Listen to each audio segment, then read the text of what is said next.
Warning, this show may contain some crude humor and mild swearing. Listener discretion is advised. The show was produced by Geek Happy Network, creators of the very best in audible oracle entertainment. In other words, podcasts. If you enjoy listening to Smörgåsbord, remember to subscribe to the show in Spotify or on your favorite podcast app. Remember to leave a review. We'd love to hear your thoughts.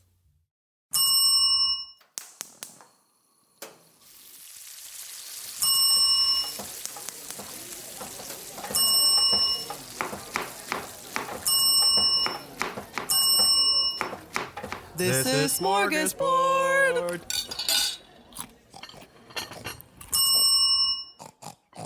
Welcome to Smörgåsbord, a show where we explore the rituals, myths, and all things strange about the world of food. I'm Mik, and here is my co-host, Angel. And today we're talking about tea. Tea? Tea. Tea time? Tea time. My favorite time. Yeah, I guess we inspired by your high tea last episode. Funny thing about high tea is there's more of everything else than tea. Oh, that's disappointing. There's a lot of... there's Is plenty of tea, but right. there's also like 18 million scones. Yeah, so it's not like you show up to a barbecue and all of a sudden it's just fried chicken. I mean, that would be awesome. Yeah, I guess I can do that. I don't have any complaints True. if that happens. But you also have that story about Chinese death tea that turned out not to be Chinese. It's pretty metal. What was it again? Death tea. It is Chinese, I thought. Oh. I don't know. As you can see, we definitely researched. Well, you were telling me you had a story about some friend of yours who talked about some death tea. Right. She calls it death tea. Right. But because whenever she makes it, she feels like she's dying. So it's a tea, like when you're about to get sick. Right. You throw these ingredients together into boiling water. Okay. So if you're getting sick, and it is the season because it's getting colder. Yeah. So ginger, slice it up. Garlic, disgusting, but throw it in there. Wow. Lemons, chili peppers, and you can add a little bit of honey if you don't absolutely hate yourself. So it's all the things that are said to cure things. Yeah. But you just I don't put know it if they into actually one. cure things, but they're just naturally antibiotic. Right. So if you're getting like a scratchy throat or feeling a cough coming on, you drink that nasty ass tea. Oh. And like, I have made it before. It's not as gross as it sounds. I mean, you don't have to do the garlic. You can forego the garlic. I mean, that's the one that's yucky. Yeah, fair enough. So it's death tea because you take it when you're dying. Yeah. It's not so you take it so you can die. No. Okay. It has the opposite. Maybe she should call it a live tea. Right. Yeah. Well, I mean, a few years ago, apparently in San Francisco, there was a lady who died from drinking tea. Oh. So that would be death tea, I guess. Nice. I mean, not nice. No. The appropriate. Yeah. So apparently she bought this tea that contained aconite, which is a deadly poison that you get from a plant. You probably know it more from a more familiar name called wolfsbane. Oh, yes. It's also called monk's hood, helmet flower, chuanwu, kawu, or fuzi. I'm guessing those are Chinese words. I thought it's called arcanite? Aconite. It's Sounds called like a Pokemon. I think it is a Pokemon. Aconite. Aconite. Aconite? Pronouncing words is not our strongest suit. We're very sleepy people. Yeah. Apparently it's usually used in Asia as a pain reliever, but if you don't process it properly, it can be poisonous. So usually raw aconite's pretty poisonous, but you could kind of, I guess, process the poison away. Out of it? Okay. Which is what a lot of political systems try to do as well. Symptoms can include numbness, weakness in limbs, paralysis, which really just sounds like every day when I wake up. So. Yeah, same. Or when I try to go to sleep. Yeah. It also causes low blood. You're still awake. Yeah. Like you're just paralyzed. Yeah, my body gave up. Yeah. It also causes low blood pressure, chest pains, and sudden death. And there's also no known antidote for this tea. Oh, well, yeah, I mean, there's really no antidote for sudden death. It's like, well, what do we do? Nothing. She dead. But anyway, yeah, that apparently happened a few years ago. But today we're going to talk about something more than that. We're talking about teas in China, specifically about the mythology of Meng Po and her tea or soup of forgetfulness. But before we dive in a little bit into Meng Po, I think we should understand a little bit about what death is in China. Beginning with a Diyu? D-I-Y-U. Diyu. Diyu. Diyu. This might be Canto, which I don't speak. I don't speak neither. I know how to say 我. 我很爱吃饺子. That means I love to eat dumplings. But I think I know how to say 我很高兴. You're very happy? Yeah! That's all I remember. Hey, not bad. Not bad. Yeah. We'll talk about the Diyu, which really in Chinese mythology essentially is the realm of the dead, or as we usually call it, hell.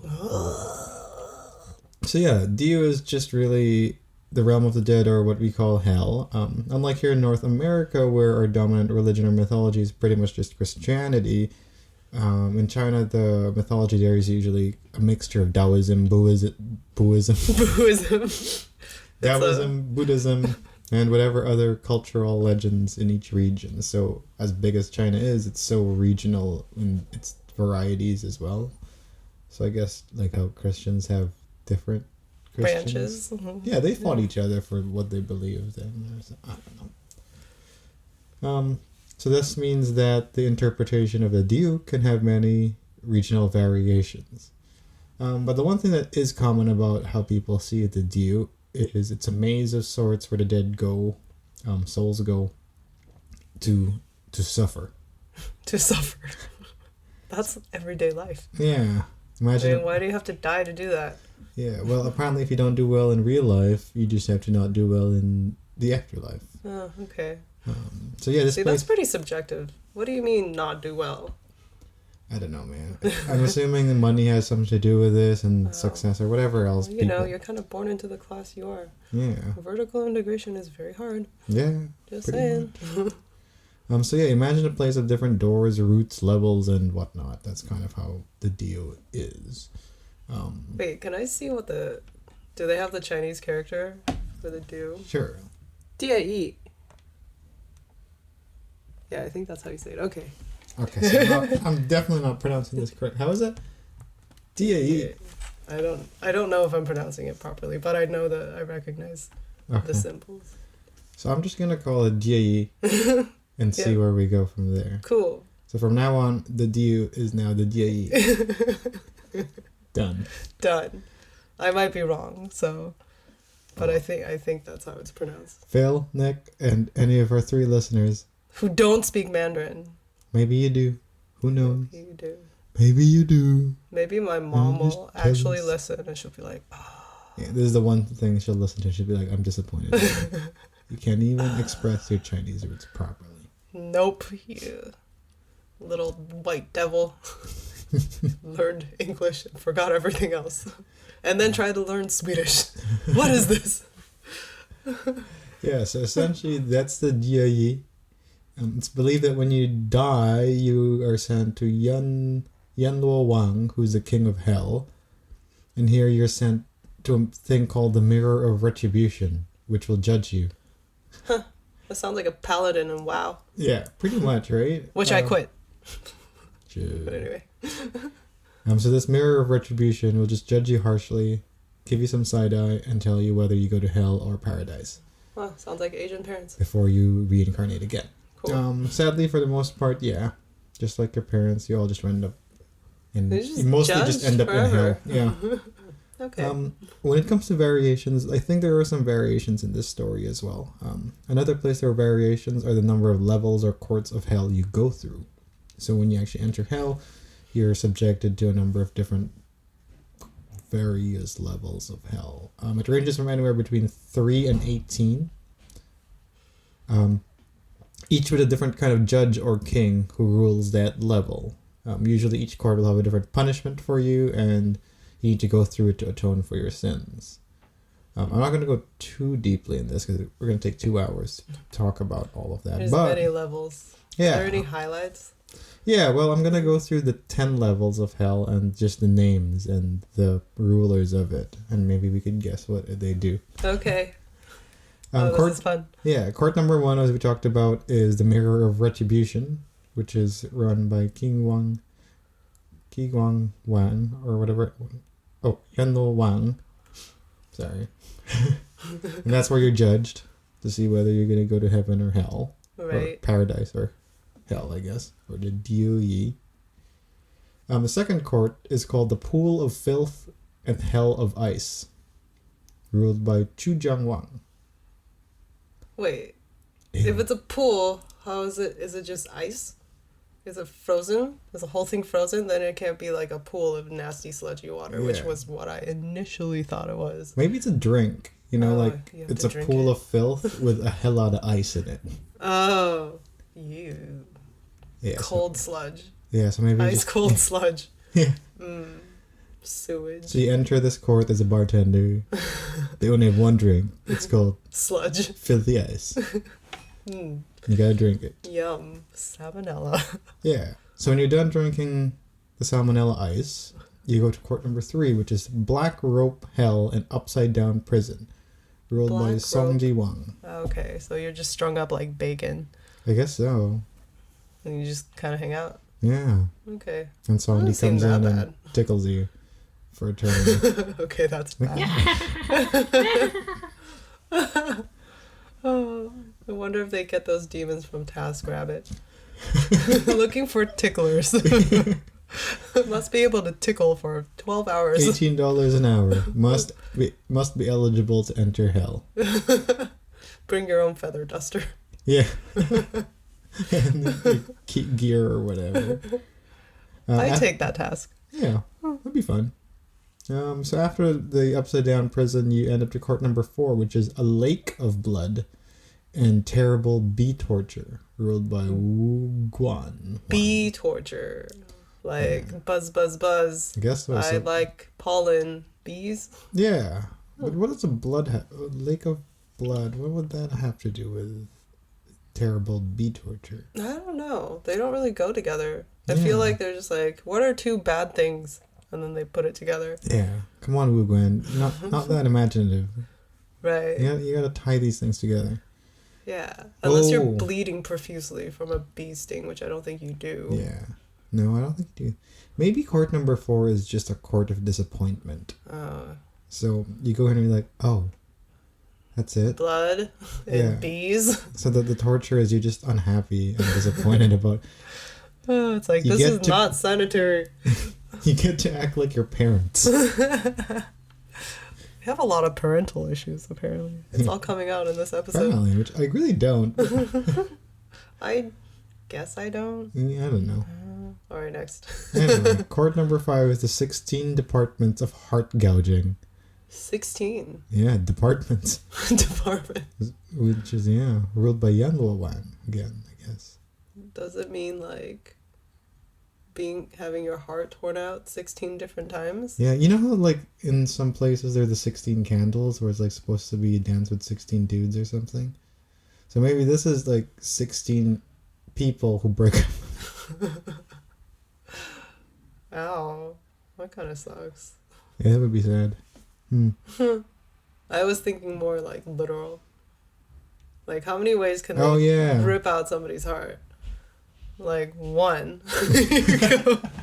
You break your ribs, and then you just take that sucker out. Yeah, I feel like this guy's gonna go through it. He's like, alright, you got 16 heart gouges. How are you gonna do this? I don't know. It's always in the same spot. Yeah. So, you know. And then he does it, and he takes one out, and he's like, oh, that's it. Yeah. And he tries it again. Maybe his dream is one day to have 16 ways. Yeah. Maybe some animals have 16 hearts, and that's why he does this. Because I don't think it's only for humans. Oh, Maybe. They torture animals too? I don't know, maybe. Okay, now I'm livid. Because I thought it was just human torture. I'm like, this is fine. I think they believe that everybody's entitled to reincarnation, right? Right. Next time I want to be reincarnated as a house cat. Yeah, that'd be nice. Feed me. Yeah. Pet me. You pet me too much! Oh, and then after that we go to screaming torture and administrative errors. Is this an episode of The Office? Is this even real? Maybe I should have checked how real these quotes are. I don't read Chinese, so I can't really check these. Oh, yeah. That just sounds like you're stuck in the office forever. Yeah. Doing paperwork. Yeah. Administrative torture. You're eternally inviting the wrong people to meetings. And you're a receptionist. Yeah. Just failing. Yeah, and you have your boss screaming at you, and you just, oh no, I said blue pen, but we only have black pens. Where are those TPS reports? We're gonna pursue. We're gonna run into negative this quarter. Quarter. Something about quarters. The printer's not working again. Yeah, we need more paper. Toner. Paper jam. Donut. Yeah, I think this one's by far the worst one. Yeah, this sounds terrible. Oh. This sounds like my job 2 years ago. Ooh, how about this one? Court number 7. I'm pretty sure this is not real. I feel like I was being trolled by this. I just found it somewhere. Anyway. We're just gonna go with it. Get this. Court number 7 is torture by... Oh, I thought it said torture by mimicking machine, but it actually says torture by mincing machine. Okay, that makes more sense. Okay. I thought, yeah, because mimicking machine would be like a 5-year-old just copying everything he's saying. That would be absolute torture. Yeah, that would be terrible. It would be like bad to hit a kid, but I want to hit a kid. Yeah. It's like, okay, it might be not good to hit a kid, but what about shoving them down the stairs? Yeah. That's fine, right? I don't know. Okay. Anyway, so it is torture by... But it's mincing. Mincing, yeah. So I guess you get chopped up and put together over and over again. You will be meatloaf. Yeah. But like, you know, a sentient meatloaf. Yeah. Which kind of sucks. Yeah. I like the mimicking one more. Yeah, no. Who's this? Taishan Wang. Can I submit part of your world? Can I submit a request for change? Maybe we'll go through the last court and make one of your admin people do it. And they typo You it. would think that the admin people would be level 1. Yeah. Because they have to admit everybody in. True. It's like, what's the point of doing paperwork when you're already 6 levels of torture deep? There's also when you know that definitely a human wrote this. Yeah. Not from like a long time ago, but a modern human. Sitting at their desk, I hate my job. Yeah, imagine a caveman trying to write this as administrative errors. My tie doesn't match my socks. No. Fire. Fire, not right. Need more fire. Get the wheel. Like Batman. Yeah, what? No, You sound like Batman. That they'd be deep voiced people. So court number 8 then is hot suffocation hell. Hot suffocation hell. That seems pretty straightforward. Yeah. It's like hot. This sucks. No air and it's hot. Yeah. I don't like that. It feels like Arizona. Okay, so court number 9 is even worse than the administrative error court, which is court number 6. It's Iron Web, Office of Fair Trading and Better Business Bureau. Yeah, I'm being trolled by this thing. There's no way that's a thing. Who the hell? What?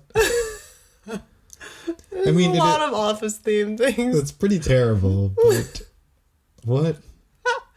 Oh, we're good at fact checking, apparently. Before we invented the office life, or maybe office life has just been part of humanity. It has. You never know.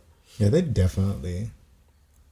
Made this shit up. Yeah, but who knows? Maybe it's real. It's not on Wikipedia. If any one of our 3 listeners wants to check on this for us. Yeah, we're very tired humans. Yeah, we're not going to fact check this. This is just... We exist. No one said we're an educational podcast. No, we just talk about shit that we're like the early stages of Wikipedia where you could just say what you want and assume it's true. Yeah, and no one's going to edit. Yeah. So there. And finally, we reach court number 10, the Wheel of Rebirth. So I guess this is where you reincarnate yourself. Yes. Yeah.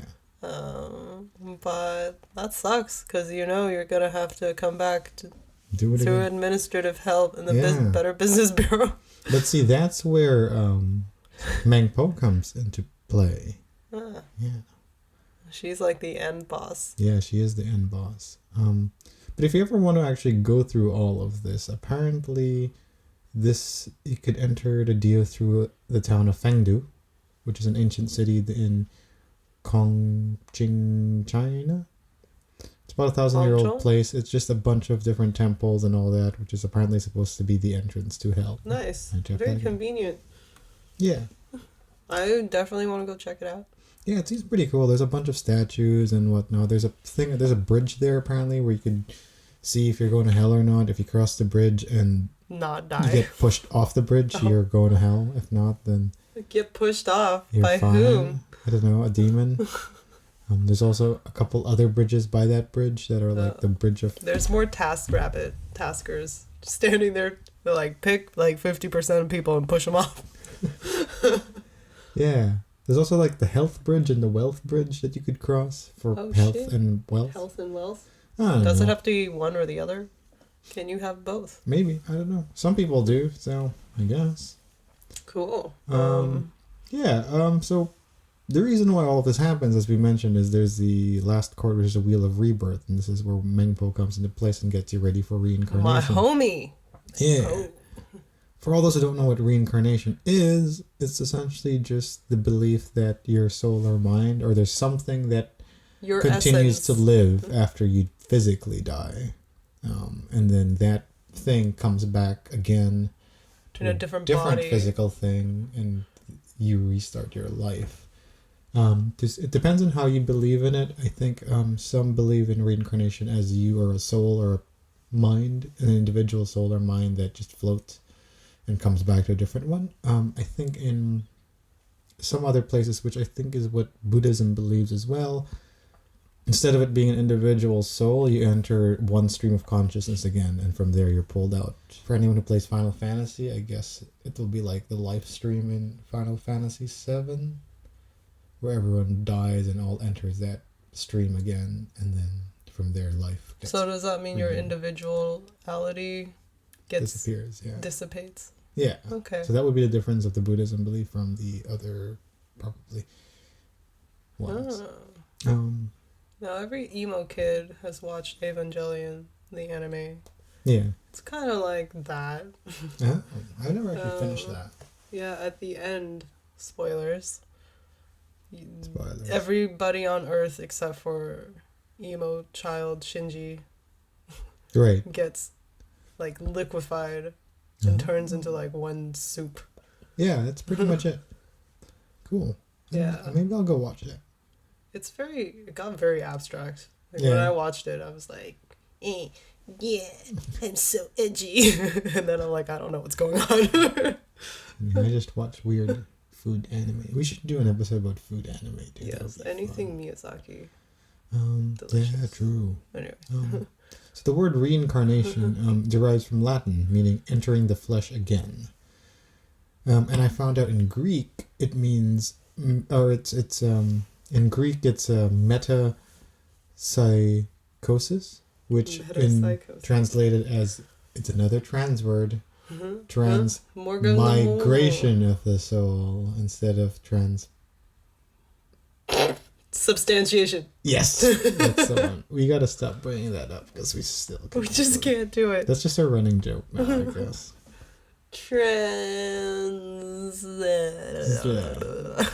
Transam.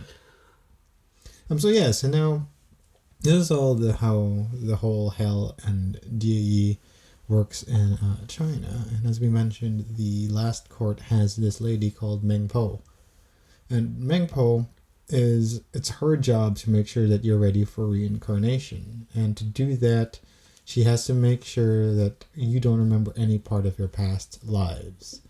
So for her to do that, she doesn't bonk you in the head or press a reset button. She offers you tea. What if you're like, yo, I hate tea, bitch? Yeah, well, give me coffee.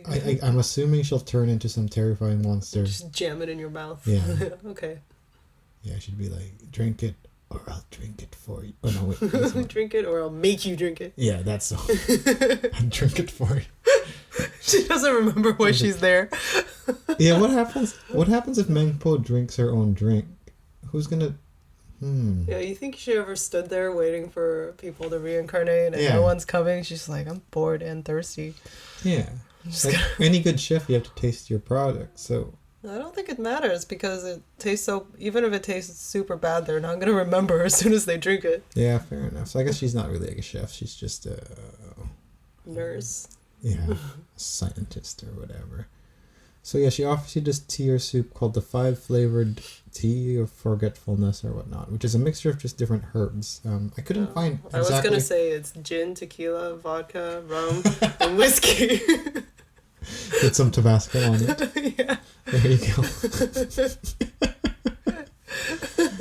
Yeah, the ingredients are barley, Rye, potatoes, agave, and what's Bailey's made of? I'm just looking at your alcohol shelf. I'm like, what else is alcoholic?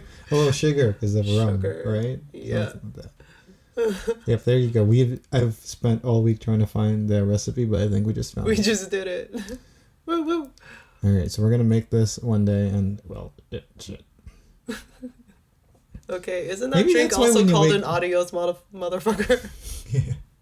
Well, in the Philippines, there's a drink called the Wang Wang, which is just a mixture of so many different things, and they call it the Wang Wang because when you drink it, that's how you feel. Weng Weng. Hey, that sounds good. I'm down to try it. Maybe that's why when you're born to a new life, you don't really function properly. It's not because you're a baby; it's because you're Drunk as hungover. For many years. Yeah, you're just So super hungover. Because Damn it, Meng Po, you party too hard. it's like, yeah, damn me. Well, anyway, so yeah, every soul has to drink this before they leave hell and enter a new life. Forgetting your past not only prepares you for your past life, but I guess it's also some sort of a symbol that you're cleansed of your past wrongdoings as well. You don't want to go through all of that hell just to know that you still are a fuck up. Maybe you do, I don't know. So there's no better way of cleaning your wrongdoing than just forgetting about it. So you can do it all over again because you Yeah. remember that you already did it. Yeah, which seems like every politician ever anyway. We're just being political a little bit because the Canadian elections just happened and apparently somebody won or something. I don't know. Something happened. Yeah. I voted, but I did too. nice. Just- One regrets, they don't have any I voted stickers. Oh yeah, I noticed that too. Hello. Like, What do you think I'm doing this for? Yeah. To vote? There was No. one, I remember when was that? I think it was 8 years ago. They also gave lollipops. What? I didn't get a single lollipop. Bet you some parent just I complained. had to drive very far to go Be to like, my polling place. I'm diabetic, so why can't I get it done? I don't know. Here's your gluten-free cookie. Yeah. For having voted. So whoever complained about those lollipops, you deserve a special place. You in can the just Diyu. not take it. Yeah. You can say sorry, Yeah. or you don't even have to apologize. You can just say, Yeah. but You you know, know, being Canadian, What's his apologize for name? everything. Yeah. Bian Cheng from the Court of Screaming Torture and Administrative Errors is going to haunt you for the rest of your life. Whoever complained about the Lollipops are not errors. Bet you it's a Karen. Karen, you deserve a special place in administrative hell. Got a paper push for eternity. Yeah. Anyway, back to China. Yes, I would assume that all of this is just part of the mythology. There is some belief that some people have escaped drinking the tea. So I guess experiences similar to like deja vu or feeling like you're living in a different body. The way they explain it is that you maybe not got drunk enough with Meng Po. It's also believed that Buddha himself escaped drinking the drink, which is why he remembers his past lives. Yeah, so that's pretty much it about Meng Po. But as a whole, there really is a big significance about tea in China. It's a pretty big deal for them. I saw this thing about a Chinese saying that goes, firewood, rice, oil, salt, sauce, vinegar, and tea are the 7 necessities to begin a day. Tea. No, you think it's because It was accessible caffeine, source of caffeine. Maybe. It began as a medicinal thing. You could see in a lot of parts of China that really there's so much tea. I mean, you go to a Chinese restaurant, they offer you tea. Yeah. I would rather have water. Yeah. And for them, it's similar to wine, I guess, for us here, where there's like rituals and different things about you could drink tea, you could taste tea. It's different. Like wine, you could taste wine or drink wine as well. You could enjoy the flavor, or you could just get drunk or get energy or heal from it. In fact, there's a whole art form of tea called the Gongfu Cha, which is, I guess, the Kung Fu of tea. Yeah. Because Kung Fu just means like lots of training to mastering a skill, and I guess Gongfu Cha. Oh, is that why Gongcha is called Gongcha? I don't know. They think they're the masters of bubble tea? I think it's a different Gong. No. It's a different character. Done. Yeah. Anyway. It's such a... In fact, tea is such a big deal in China that in 2002, someone actually paid somewhere between $28,000 to drink 1 cup of tea. What? Yeah. What's in this tea? It's like I can't remember what it was called, but in the Wuyishan Province, there was this special tree that only had specific number of lives left. Like there's not a lot of the the original tree of it.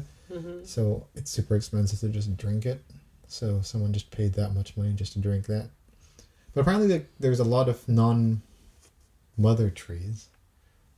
And they are pretty much the same. Similar, I guess, not exactly the same. Anyway. That's just crazy, man. I could think of many other things you could do with $28,000. Yeah. That's 2,800 bottles of scotch.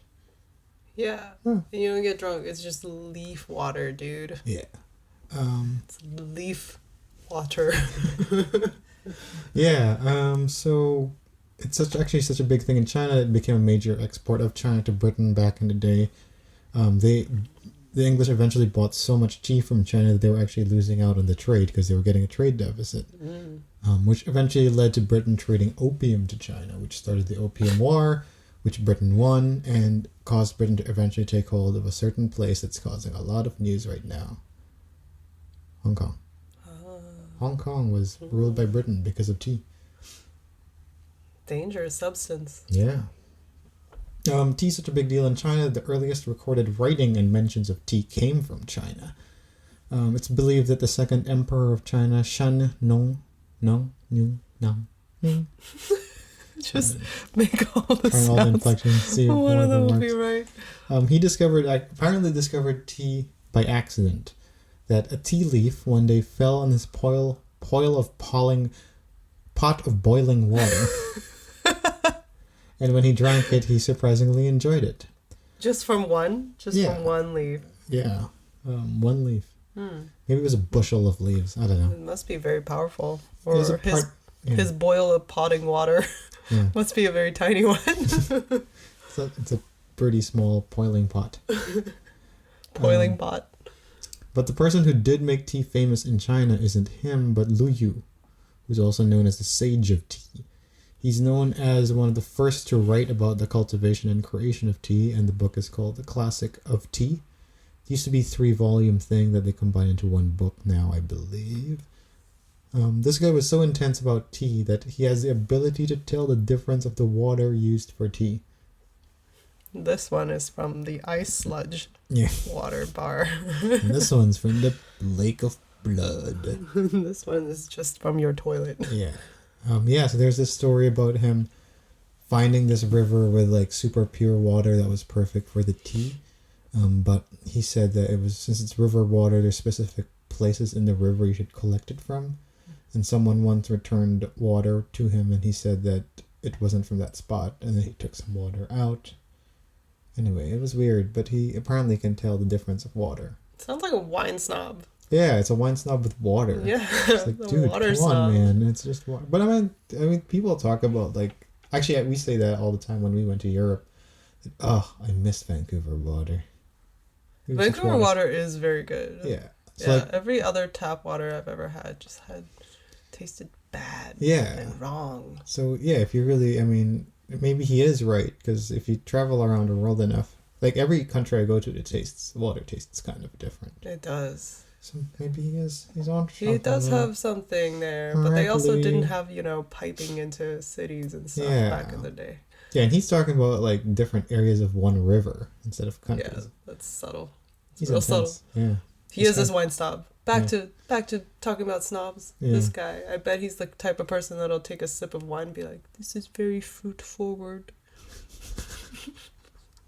There's just not enough tannins. Oh, could you taste that taste of oak? It's a fucking $8 bottle of wine, man. Just relax. Just relax. Want to get wine drunk? It's like, this is just Dasani, okay? Yeah. It's Thursday and I want to get wine drunk. Liu, come on, man. Just give me that bottle back. Liu, no, don't spit. Just spit. Oh. In China, the most popular place for tea is from the Wuyi mountain range, or the Wuyishan Province. It's also known as the Tea City. It's where black tea was invented as we know it today. It's also where Dohong Pao is located. So Dohong Pao is the tea I was talking about that someone paid 28 grand for. Yikes. Yeah, so there's only a specific number of Dohong Pao mother trees left, and you can't actually extract from it anymore because they're not producing as much tea leaves as before. But there are a number of different Dohong Pao plants out there. Just the OG ones are limited now. So you could buy just more newer Dohong Pao leaves and they're cheaper, but I'm assuming there's some like scam thing with people there nowadays. As all things are. Yeah. Just like the civet coffee episode where the people just scam people for fake civet. Oh yeah. Today it's also known most for its oolong tea.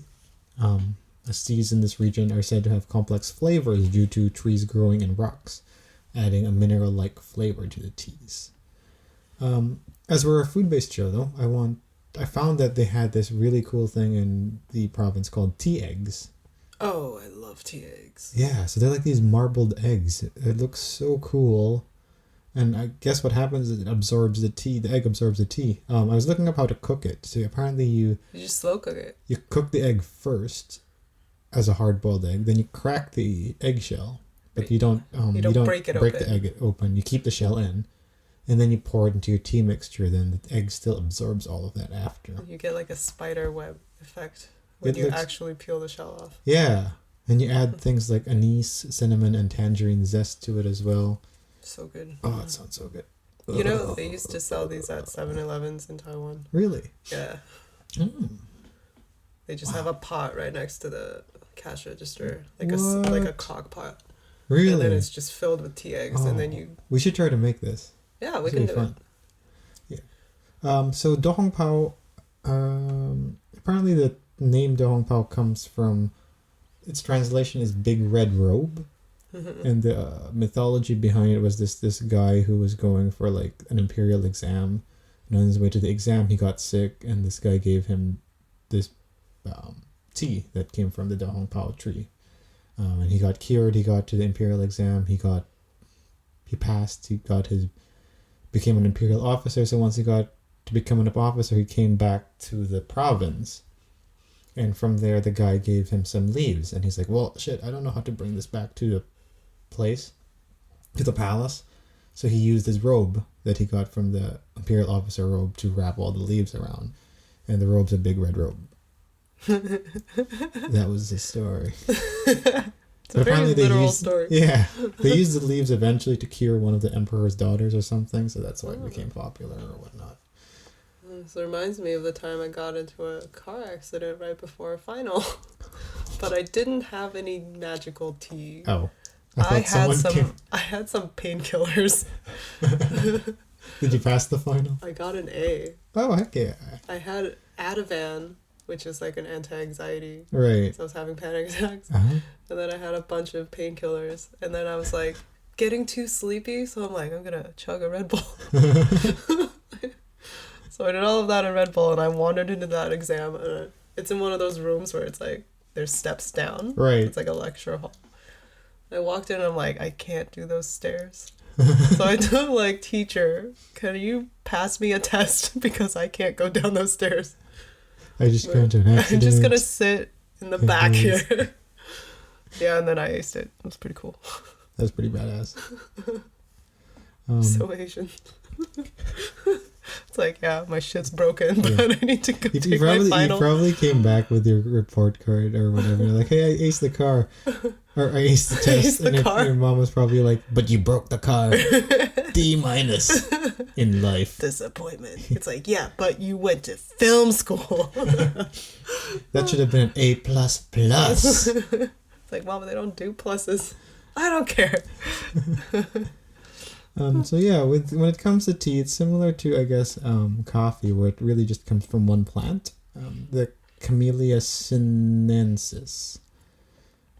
The Camellia sinensis does have a couple varieties in it, which is the sinensis variety and the Assamica variety. The difference being that the sinensis has smaller leaves and are more capable to grow in lower temperatures, while the Assamica have bigger leaves and can really only grow in warm temperatures. It's also known that the sinensis grows mostly in China, while the Assamica grows in India. There's not really one that's better or not, but I guess our Chinese overlords will say that theirs is better. Ah, yes, China forever. Yeah. As we know, there are many different kinds of teas, one of which the varieties are really just kind of based on the way you prepare, oxidize, and process the teas. You could actually roast, steam, or pan fry leaves before you. Yeah, I thought that was interesting. So yeah, it's just based on those different ways. So white tea is just subtle in flavor and delicate kind of tea. They undergo the least amount of processing. They're just kind of picked, withered, and then just dried. The next level from there is green tea, which is very popular. I think it's my favorite kind of tea, is green tea. This type is one that most commonly is known to be the healthiest of all of them. And in fact, it could help reduce your risk of cancer, apparently. Allegedly. There are two main methods you could do to get green tea. You could either steam or pan fry it. Japanese green teas tend to be steamed, and they're more bright and vibrant in color, while in China they tend to pan fry it, which leads to a more pale or darker green color. I love pan-fried things. Yeah. But I didn't know people pan-fried tea. Yeah, isn't it interesting? So they dry it out and then they pan-fry it. Nice. Next one is black tea, which in Asia is known more as red tea. Red being because it's the color of the tea. While black meaning because the leaves itself are black. Okay. This tea is most popular more in Europe and South Asia. They're perhaps the most common, and they're actually the most popular tea out there. It's my favorite. Yeah. The processed teas here come into a different grading. There's a grading system when you process black tea as well. There's the full leaf teas and the broken leaf teas. This is just how you crush or broke your tea. Obviously, full leaf is you have the full leaves still intact, while broken leaf is they're broken. Leaf shards. Yeah. The next one is oolong tea, which is the tea that has similar characteristics to green and black tea. This one is probably the most complex tea to produce and create. The best ones are known to be coming from Taiwan or China. They require a lot of steps to kind of create. They could be lightly oxidized like green teas or highly oxidized like black teas. And the leaves are usually rolled up and balled up. Oolong tea compared to other teas are really designed to be steeped multiple times, allowing you to release a different flavor for each steep you do. So it's the kind of tea you put in your glass and take off after a few seconds instead of keeping it there the whole time. This tea is probably what's used most in the Gong Fu Cha ceremonies to be able to enjoy the tea the most. And lastly, there's the pure tea or post-fermented tea. Oh, I like these. Yeah, Good. I've never actually tried these ones. It's subtle. Right. Yeah, so they're aged to improve the flavor. It's often really good for your body as well, like all teas tend to be. It's, I guess, common in China as well, right? And divided into two different styles. You could do it raw or cooked, sheng or shu. Sheng Sheng is shu. raw. Okay. Shou is cooked. Yeah, there we go. Yeah. So with this one, when the leaves are oxidized, there's still a moisture left in it, so you could kind of age it for months or years. And most of these teas are, they're sold in like a pressed kind of. So most of these pure teas are pressed in a cake-like shape. Cake. Yeah. With a tea, the year of the tea stamped. So like wine has a vintage. I guess this one has a similar one. You could actually, some really older and well-aged tea cakes can go for thousands out in auctions or whatever. Ooh, would you still drink it though? I saw this place as perfect for pairing with a good cigar. Maybe some wine and a stick. Smoke it? Yeah. Smoke a tea. Steep your cigar and smoke your tea. Ooh. Yeah. Full flavored. Weird. That'll be one thing to try someday. Yeah, you can just dunk your whole cigar into hot water and just kind of stir it. Yeah. Now there's also a different form of tea which are called herbal teas, which don't use the Camellia sinensis plants, which technically aren't teas by definition, but they're also called as teas because they use different. It's just essentially just using a different herb for the tea. And there's also scented teas where you use the Camellia sinensis plant and mix it with other things as well. I'm not a fan of herbal teas. Yeah. Apparently some of them are really good for you, but yeah. Yeah. No, they don't have the same warmth. Yeah. In China, like every other country has their ways of drinking tea. The English do it with milk, Japanese drink it without adding anything. I think China's similar, we don't really add anything either. Like we mentioned, there's different cultural variations. The Gong Fu Cha ceremony is one that I think is pretty constant, though. It's pretty straightforward to learn, but I was reading up on the steps to do this. It's a lot of work. It's a lot of steps to learn it, but they're pretty straightforward. It's just little things like how to angle your tea, how long you're going to do it for. So it doesn't require a lot of skill, it requires a lot of memorization, which feels like school. Yeah. No thanks. Yeah. Someone else do that and then give it to me. Yeah, right. Apparently there's this thing about lightly tapping your finger on a teacup as a way of saying like thank you. Yeah. Or like you hold it or something. Yeah, something like that. So apparently that's a way to say thank you to whoever's serving tea to you. Apparently the history of that comes from the Qing dynasty, where the emperor traveled in disguise throughout the empire, and he was eventually serving tea to one of his soldiers or whatever, and the soldier wanted to thank him because he was it's such a big deal to be served by the emperor. He couldn't figure out how to do it, so he just tapped his fingers. Seems rude. Yeah, but the emperor took it as a sign of thanks. Oh, nice. Yeah. I'd be like, off with his fingers. Yeah.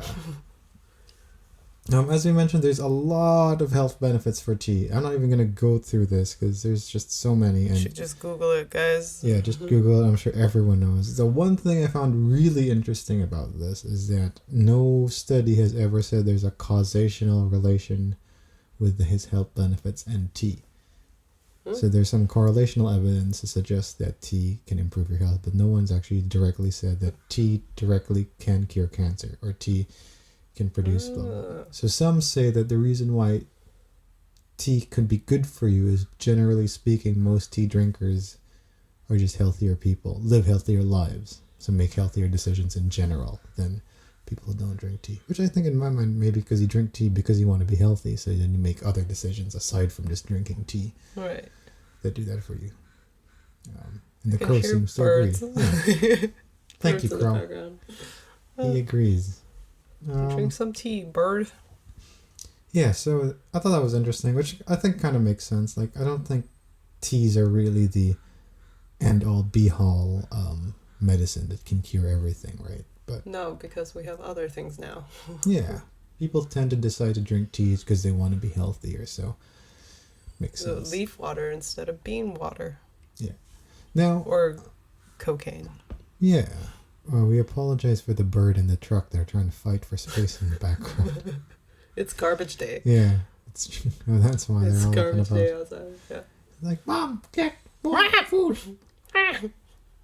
But there is one kind of tea that is definitely not the healthiest for you. Bubble tea. Oh, my favorite. Yeah, so bubble tea is very, pure very sugar. different from all these teas. Sometimes I wonder if bubble tea actually has any tea content. Yeah, there was this one, we were looking like the brown sugar milk tea or whatever. Yeah. And we asked them, hey, what was on it? They're like, oh, it's milk. And sugar. And sugar. Like, wait, but where's the tea? Oh, There they is no called it tea. a tea latte. I was so confused because I'm like, so does it have coffee or tea? And he's like, no, it's just brown sugar and milk. Milk. Wait, yeah, we're paying $7 for brown sugar and milk? Oh, yeah. And bubbles. I could just do that at home. If you want to make your own bubbles. We could. I usually order mine without. Yeah. So I'm not a big fan of the balls. Neither am I. I feel so sluggish after. Oh, I just don't eat it, so I don't know. Yeah. It's like last night when I went to High Five and got 3 pieces of chicken, and I thought that would be good for dinner. It was way too much. I felt so gross all night. That's me every time there's crafty, which means every day. So just to wrap everything up, we always ask the question of, is it good? Well, the forgetfulness tea, if the recipe is accurate to what Angel said it was, it probably tastes like shit. Oh yeah, but you'll feel great. Yeah. For a short while. Tea. But you won't remember it anyway, so it's fine. Yeah. Tea in general, it depends how you like your tea. I like green tea. I'm not a big fan of white tea. There was this one white tea I had, it was called Buddha's Blend, but it was a blended tea because it had like peaches and stuff. It was really good. I do like my black tea too. Black tea's great. Tea. I like Lady Grey. I do want to try that Pura tea. It sounds cool. Pura? Yeah, Pura. Pootie. Pootie. Poutine though. Poutine. Is so good too. And I do like my bubble tea too. What's your bubble tea order preference? Every time is different. Yeah, me too. Because I like to try, and there's usually like 100 things on a menu. Yeah. That bubble tea, you can never try them all, so you might as well try them all. Yeah, and they had that thing about like, which bubble tea are you? And they judge you for which bubble tea order. I'm like, it's different every time. Yeah, it's different every time. I do like. I think I used to only order one thing, and it's the pudding, which literally has no tea in it. It's just flan that's blended into liquid. It sounds so You're good drinking and so gross at the same time. And the fun thing is you can add pudding to your pudding tea, so you have the liquefied. So you have liquefied pudding, but then you also have chunks of pudding on top. Wow. Yeah, that one was my favorite. Yes, I guess that would count as herbal tea. Yeah, totally. Yeah. What are you eating today? What's in your palate? I don't have anything planned today because I'm not working today. Therefore, I just probably won't be eating. No crafty. Honestly. Yeah. What's the best thing you got in crafty during your show? The last one I was on? Yeah. Okay, there was this weird cream cheese and corn dip that they made. It was so good. They put some spices in it. Can't really tell you what's in it, but it was great. I just ate it by the cup. Like you're supposed to. They put breadsticks next to it, so you're supposed to dip breadsticks into it. Right. But no, I just ate that by the spoon. That's awesome. It was good. Well, like I said, I had fried chicken. 3 of them. Yeah, I could still feel it in my man boobs.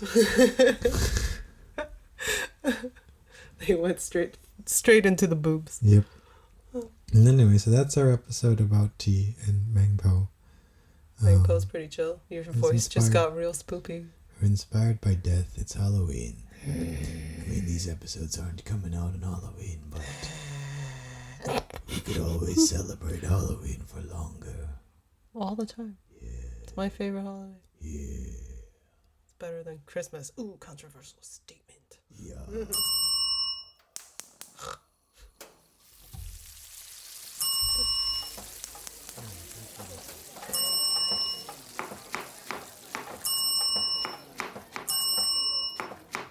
This is Smörgåsbord!